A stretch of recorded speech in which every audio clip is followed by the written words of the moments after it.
Welcome to the Manager Matt podcast show. The show is designed to give you solutions to your day-to-day management and leadership problems.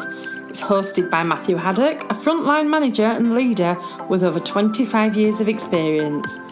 If you're ready, then let's get on with the show. Welcome to the Manager Matt podcast show. This week I want to talk about management reaction to big changes. How will it affect you as a leader, as a person, and how you need to think about your reaction to the change. And of course, how you should plan for big changes personally. So let's get on with the show. I think we need to start with an honest truth. Change will happen. It's not something you can avoid, at home or at work. But we are humans. We find it the most surprising thing when it happens to us. We love habits, we love routine, and we love rituals. We hate the idea of changing our coffee brand, let alone our jobs. I've been through several changes in my working life, which have been big moments. And as a senior manager, you will have to face into the chances that these big changes will happen and will affect you and others around you. I must reflect that I have failed miserably in some changes. I've been arrogant about the change. I was obstructive. I was not ready to move on, and I was an architect of my own failures. But I've learned from that, and I'm now in a better place than I was before. And I'm pleased to say that change, although it will come, has less surprises than before. Now, in a past podcast, I talked about how to communicate out changes. But today, I want to look at how change can affect you as a manager. I've talked about scanning for changes. So today, I want to give you some practical steps to help you as a manager when them changes come and you need to prepare and navigate through them.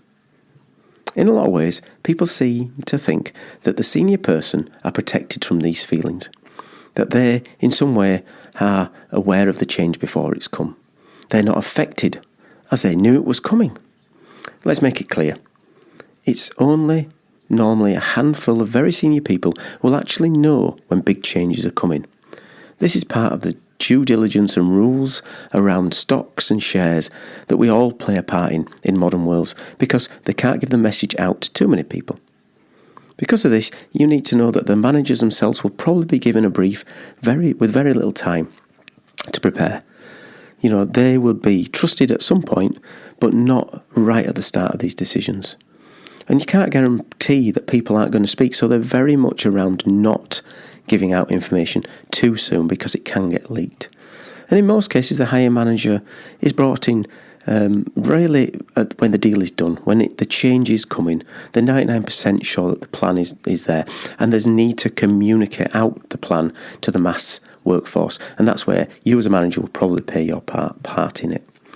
You might be asked to sign a non-disclosure document, or you might be just given a private and very much off the record face-to-face conversation, just to give you that little bit of heads up on when the change is coming. But this is very, very, very last minute. Normally, this can be within an hour when you've got to start to get out there and do the change. So when people think that the managers are prepared for change, you're not.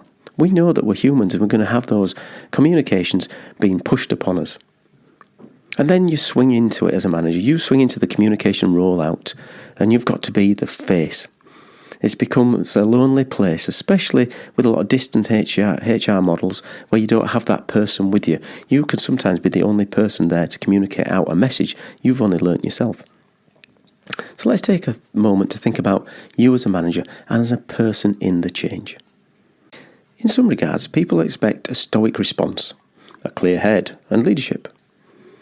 But that's going to be the norm. They will expect you to be professional. And on the reverse, don't do a David Brent from The Office. If you remember that line, I've got some good news and some bad news, he says to his team. The bad news is we're closing the office. Good news is I've got a promotion. Well, every cloud. You can see that won't go down very well. You need to be listening, you need to be empathetic to the world around them and their people's worldviews and appreciate that they're going to go through a lot of change. But you've still got to drive a business and you've still got to deliver results. But you're still a person. You need to ask yourself, what about you? How are you going to cope with these changes? How are you going to react to the change?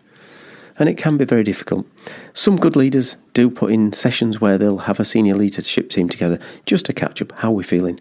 And I think that's been brilliant when I've been through changes. I wouldn't shy away from the fact that you are a human and you will have emotions. You will go through a change curve. You will hold on to the past, be shocked and angered. You want to deny it. There'll be dark times in the change where you could be depressed. You will panic and dread the change situation. But on one side, you've got a professional face and you're going to be part of the business and delivering results and getting the message over. But on the other half, you might want to find someone to talk around these things because they will hit you. But it will pass. You will move on to a new challenge and new opportunities will come along. So there's always that in your head. And I think there's some real practical steps we can all do to prepare ourselves for these changes when they're coming along. And this is stuff you can do well before a change. I've mentioned before scanning the horizon for the change. Try to be ahead of the game. That's not always possible in some changes. They really come out of the blue.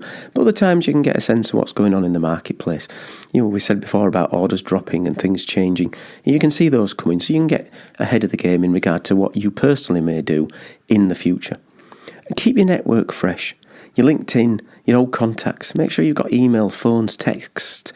Making sure you're genuinely connecting with people before anything happens, just to be the right person and keep in people's minds. Because when things do happen and change, and you may end up being, let's face it, out of work, you've got a network to rely on. And some of the really basic things are, have your CV ready and updated. CV is your first point where people will see before they move into getting you in front of them for an interview. So get it ready and updated. Nothing wrong with doing that. Doesn't mean you're ready to move. Doesn't mean you're on the way out. It means you're ready, prepared. You've got it at hand in case of those situations and have it up to date. Another practical thing is be covered financially. Have your reserves. I know that can be difficult. But look at your outgoings and see what you will need to cover 2 months of wages that will make sure that the home and the way you're living is fine, and then get ready to save them. I know that's a dirty word to some people, but try and save it. Have them in reserve ready to go. And do you have a business continuity plan for your personal life? If it stopped getting a wage in today, what would happen? What would you need to cut? What would you need to take out?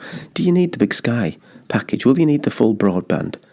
Do you have some subscriptions you might have to look at cancelling? These are the practical things you've got in your plan in case it happens. And then talk to you in a circle about the feeling of change. So what would that mean to the people around you? So that can help take some pressure off you, because you'll talk to those individuals, usually somebody who's close to you, about what will happen if this change comes. And most of the time those people are going to say, don't worry, we'll be fine, we'll be fine. Saying all that, when a few years ago the factory I was running was closed, I was told in advance and played my part in helping people on their journey to other roles and other employment and changing sites. And I also was having to find myself a new direction at the same time. But with the plans I'd put in place and the points I've mentioned above, I was able to be in a better place than many and was able to transition quite quickly into a new role. So, as a leader, remember, you're going to have to be professional and do the change, but you're also going to have to be a person and face the change yourself. Thanks for listening to this week's show. I hope it's given you a thought on how to improve your preparation for change. So please keep listening, sharing my show, and as ever, I look forward to your feedback. Well, that's it for Manager Matt this week. Be safe and goodbye. Thank you so much for listening to this Manager Matt podcast. We hope you found it interesting, helpful and actionable. One last thing, please leave a quick review on iTunes or with your podcast provider, as it helps to spread the word of Manager Matt. If you haven't already done so, please subscribe to the podcast, and if you did like anything in particular, send an email to managermattpodcast@gmail.com or visit managermatt.co.uk for more content. Feedback is a gift, so let's keep giving. See you next week.